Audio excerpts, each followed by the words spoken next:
Oke teman-teman, kali ini kita bahas hal yang ringan, yaitu apa sih jenis-jenis investasi yang bisa dilakukan di Indonesia. Pada dasarnya ada beberapa instrumen investasi yang bisa dilakukan. Yang pertama di saham, pasar saham. Yang kedua di reksadana. Yang ketiga itu di obligasi. Kemudian yang keempat, kelima, dan enam itu adalah investasi di emas, di properti, dan cryptocurrency. Yang keempat, lima ini emas dan properti mungkin teman-teman sudah tahu lah. Simpel sekali ya, tinggal beli emasnya, simpen gitu kan. Properti juga tinggal beli propertinya, tunggu sampai harganya naik, simpen.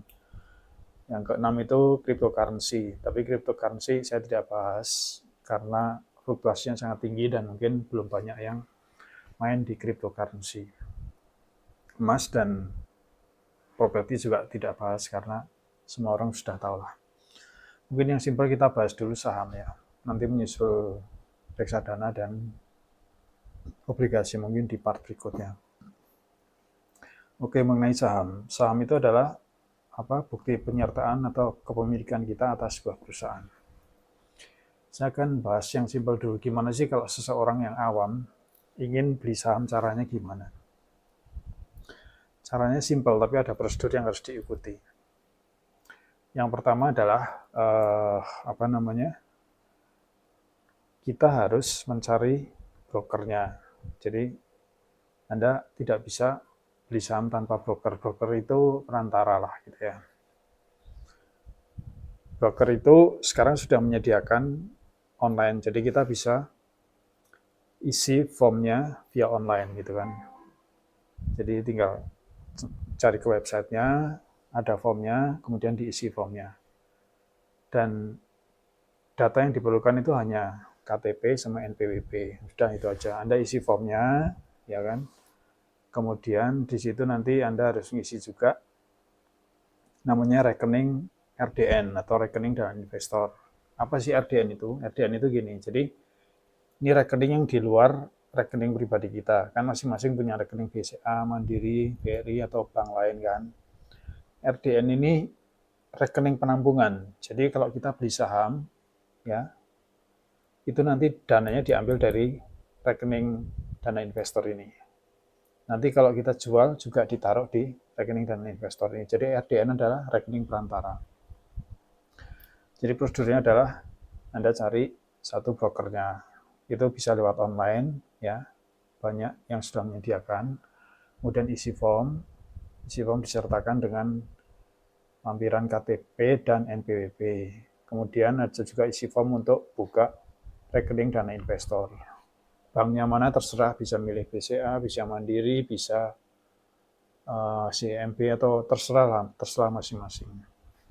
Kemudian setelah form ini diisi, nanti kan diverifikasi oleh brokernya ya, setelah mungkin perlu 1 hari untuk verifikasi karena harus di-link ke Bursa Efek Jakarta. Sambil kita menunggu rekening RDN-nya jadi. Rekening RDN itu yang membuat tentu saja bank, ya kan? Terserah banknya bank apa. Nah, nanti setelah semua form itu ready, perlu waktu 2-3 hari, RDN-nya ready, then Anda tinggal deposit gitu, store ke rekening RDN itu. Jadi rekening RDN ini rekening yang terpisah dari rekening pribadi ya, itu Anda store ke situ. Begitu dananya sudah masuk, itu sudah bisa untuk transaksi. Nanti kita mendapat namanya kode investor lah. Itu prosedurnya seperti itu di pasar saham. Dan bagaimana sih potensi pasar saham? Saham itu bisa dikatakan high risk, high return. Jadi returnnya bisa besar, tapi risikonya juga bisa besar. Dan pasar saham Indonesia itu terdiri dari saat ini sekitar 800-an, 700 sampai 800 macam saham. Dan secara kategori itu dikategorikan ada saham yang blue chip, ada first liner, ada second liner. Nah itu nanti tergantung masing-masing maunya invest di blue chip atau di first liner atau second liner. Tentu saja untuk bisa apa namanya, kita beli saham yang mana sih, itu tergantung. Tapi bahwa patokan untuk bisa membeli saham yang bagus adalah kita harus lihat fundamentalnya. Data fundamentalnya itu kita harus lihat apakah fundamentalnya bagus atau tidak. Fundamental itu ada di websitenya, tinggal dicari ini fundamentalnya seperti apa. Profitnya naik atau turun tiap tahun, return on investment-nya gimana, return on equity-nya gimana, book value-nya gimana, debt to equity ratio-nya gimana, itu kira-kira data fundamental seperti itulah. Dan itu sudah disediakan oleh Bursa Efek Jakarta. Anda tinggal baca, tinggal lihat. Tentu saja di sini diperlukan sedikit keterampilan untuk membaca data-data fundamental itu. Jadi investasi di saham itu siapa saja bisa, orang awam pun bisa, tapi setidaknya kita mesti mengerti sedikit wawasan mengenai fundamental ekonomi, dan mungkin sedikit teknikal. Jadi fundamental itu, pengetahuan akan fundamental itu untuk melihat saham apa sih yang akan kita beli gitu loh. Jangan sampai kita beli saham yang tidak jelas fundamentalnya. Dengan adanya fundamental itu kita bisa lihat, oh ini perusahaan ini bagus, oh ini perusahaan ini jelek, oh ini prospeknya bagus, ini prospeknya jelek, kira-kira gitu. Yang kemudian tadi fundamental ya, atau analisa fundamental. Yang kedua adalah pengetahuan mengenai teknikal, atau orang bilang biasanya analisa teknikal. Analisa teknikal itu apa sih? Analisa teknikal itu istilah simpelnya kita membaca chartnya, membaca grafiknya, grafik historinya itu seperti apa, kemudian apa namanya, historinya naik atau turun, harganya naik atau turun.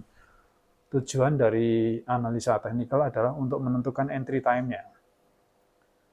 Jadi dari grafik itu kita tahu, oh ini saat ini saham sudah historikalnya sudah naik, terus sudah pada titik puncaknya, kita jangan beli.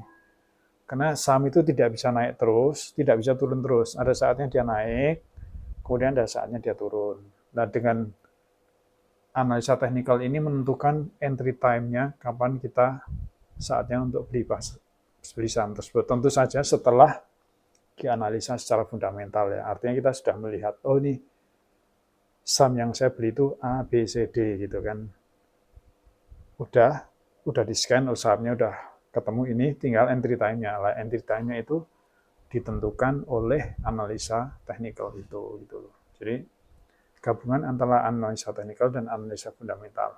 Plus kita harus juga melihat faktor eksternal. Faktor eksternal itu gimana? Faktor eksternal itu kita harus lihat pasar global itu gimana, pasar Amerika itu gimana. Karena itu pengaruhnya akan sangat besar terhadap pasar saham di Indonesia. Secara psikologis sangat mempengaruhi gitu loh. Dan perlu diketahui bahwa komposisi investasi di pasar saham Indonesia itu adalah gabungan antara investor lokal dan investor asing. Jadi ada investor asingnya. Investor asing itu apa sih? Ya fund manager asing lah gitu. Ada juga fund manager Indonesia juga banyak.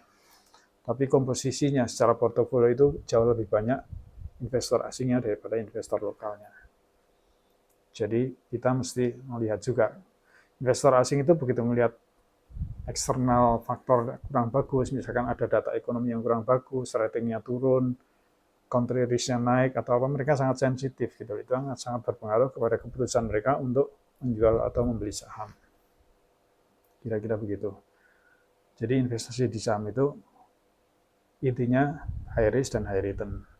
Dan kita tidak bisa begitu saja hanya tanpa pengetahuan untuk investasi di saham, nggak bisa. Anda mesti belajar mengenai fundamental, Anda mesti belajar mengenai analisa teknikal, ya, ditambah dengan membaca wawasan dunia luar gitu loh, faktor eksternal itu.